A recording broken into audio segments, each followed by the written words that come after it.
passage. Numbers have always captivated me in a way that words never quite seem to.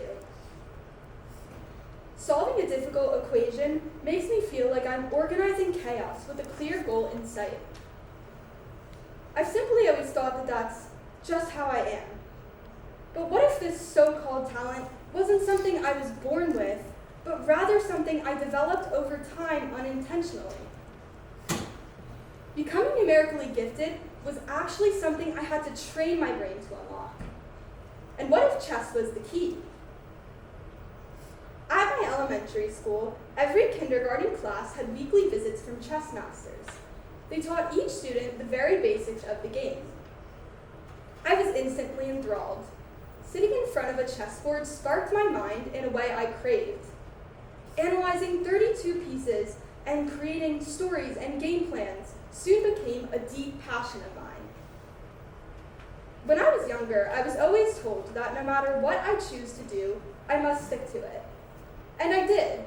I loved playing chess, so staying committed throughout elementary, middle, and high school was easy for me.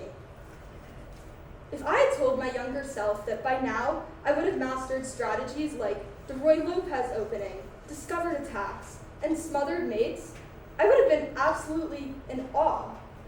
Early on, I was still focused on learning the basic ladder checkmate and promoting pawns. But advanced skills don't come overnight. Becoming a good chess player, or good at anything for that matter, takes time and persistence. Remember, consistency is key. What's unique about chess is that as you continue improving at it, you're not just becoming a better chess player. You are actually rewiring your brain to think differently by invoking intellectual challenge. According to research by Healthline, by creating strategies and thinking numerous moves ahead, chess players actually gain better planning, pattern recognition, and analytical skills. So as I continued improving at chess, I unknowingly developed these skills that shape the way I think. And that's when I began to wonder, was I always a math person, or did I really train myself to become one? Furthermore, are we biologically born a certain way, or do our experiences really shape who we become?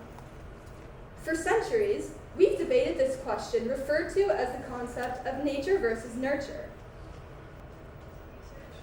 Research from the Minnesota study of twins reared apart and other studies indicates that genetics do play a role in traits like intelligence, but they aren't the end-all be-all. We are in fact shaped by our experiences, environments, and choices. In other words, genes influence us, but they don't define us. And that is where mindset comes in. Intrigued by this phenomenon, Carol Dweck set out to understand how different mindsets influence success. In her study, Praise for Intelligence Can Undermine Students' Motivation and Performance.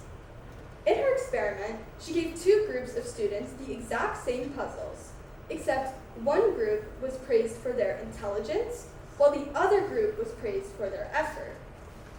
In the first round, both groups of students were given an intentionally easy set of puzzles, except one group was getting told that they were doing well for their intelligence, while the other group was being praised for their effort.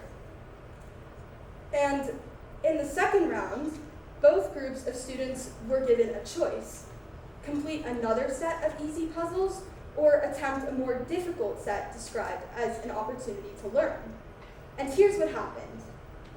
The majority of the students who were praised for their intelligence chose the easier set, while the majority of students praised for their effort actually chose the harder one. Why? Because the students praised for their intelligence wanted to protect that reputation. They were too scared to fail. But the students praised for their effort had nothing to lose. They saw the challenge as an opportunity to learn.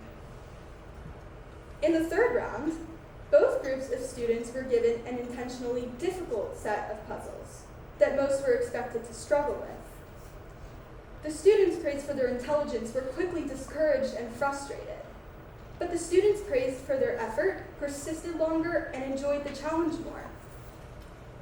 In the final round, all students were given their initial task of the same easy set of puzzles. The students praised for their intelligence surprisingly performed worse than beforehand, but the students praised for their effort actually performed better. And the only difference between these two groups that yielded such a fascinating outcome was the way the students were being trained to think. Telling the students they were putting in a good effort taught them to focus more on the process than the outcome, unlocking their growth mindsets. A growth mindset is a way of thinking where abilities are seen as able to be improved through effort, as opposed to a fixed mindset where abilities are seen as inherited. I account my success with chess on my growth mindset. In elementary school, I played novice chess tournaments, and I would always remember walking out of the competition room, noticing that half of the players those who had lost, would run to their parents with tears running down their eyes.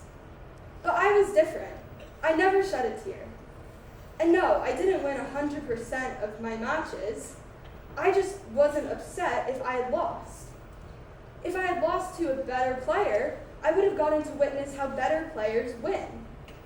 If I had lost by a blunder, I would have had that mistake ingrained in my mind so that I would never make it again. Nelson Mandela famously says, "I never lose. I either win or I learn." Thinking this way ultimately allowed me to improve at chess rapidly and succeed in other hard things. What's likely holding you back isn't your ability itself. It's what you believe your ability is. Self-sabotage is powerful. Let me ask you this. Before giving a presentation, have you ever found yourself giving some sort of disclaimer? Like, this might be bad, but listen to yourself. By saying that, you've just planted doubt in everyone's minds, including your own. Simply believing in yourself is the first step towards success.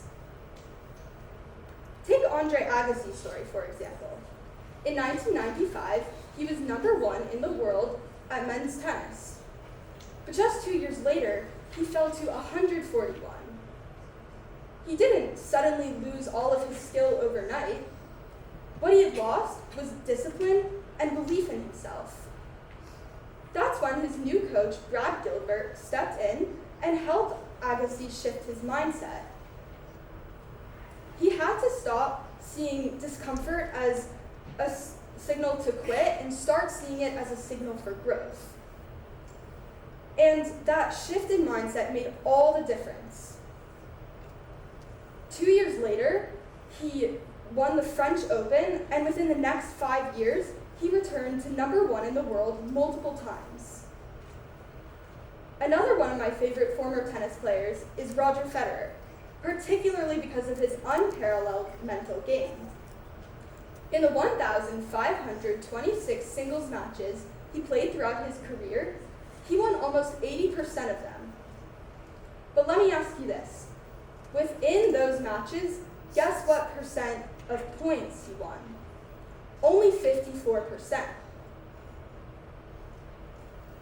In all honesty, all the top 100 tennis players are just as skilled as Federer. But Federer was able to win and be so successful because he knew how to win when it mattered. When other players got in their heads and crumbled under pressure, he was at his peak. In his famous retirement speech, he shares his inner thoughts as, "Okay, I double faulted. It's only a point. Okay, I came to the net and got past again. It's only a point. Even the greatest shot, an overhead backhand smash that ends up on ESPN's top 10 playlist, that too is just a point." Unlike many other tennis players, Federer was able to put failure and mistakes behind him and focus on the present. He claims thinking this way allowed him to approach each new point with clarity and focus. Success is not about winning every moment. In a sport like tennis, risk-taking is necessary. and it's impossible to win every risk you take. What matters is how you proceed. Someone with a fixed mindset would dwell on the fact that they hit the net or double faulted. But someone with a growth mindset would make sure they hit the next ball in. So the next time you fail at something, don't let the disappointment linger. Instead, see it as an opportunity. Think to yourself, why did this happen?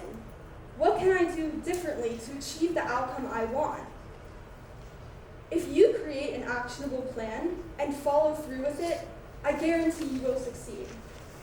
So the next time you find yourself saying, I can't, or that's just the way I am, think twice.